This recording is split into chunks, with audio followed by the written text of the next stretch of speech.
tell me about the derivation of the term catfish. Right. So in an interview with her husband, who again at the time still believed we were her customer and that my relationship with her was entirely platonic, and we didn't tell him that. He, after many years of, I think, substance abuse, and I don't know if I would say finding God, but finding the church and getting into spirituality, I think as a means to potentially kind of course correct, had heard many different stories, Bible stories or inspirational stories. And one of the stories that he had told, he then shared with us.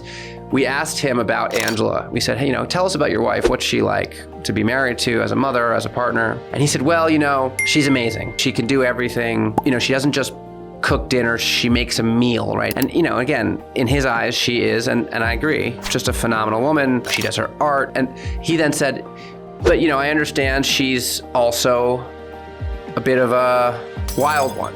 And then he told us this story about how for a long time in the fishing industry, boats would travel across the Pacific Ocean. While they were going across the ocean, they would catch fish, in many cases cod. And the boats would have these big vats underneath the hull so that over the course of the weeks-long journey, they could keep the fish alive so that when they arrived, the fish would still be fresh.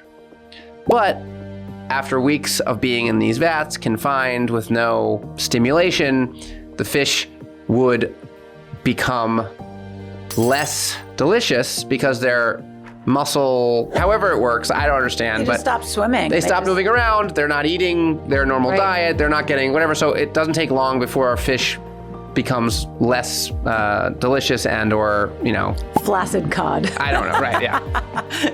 So some fishermen had the idea to put a few catfish in these giant vats with the cod to keep them moving, to keep them swimming, to keep things interesting, and to keep them fresh and delicious.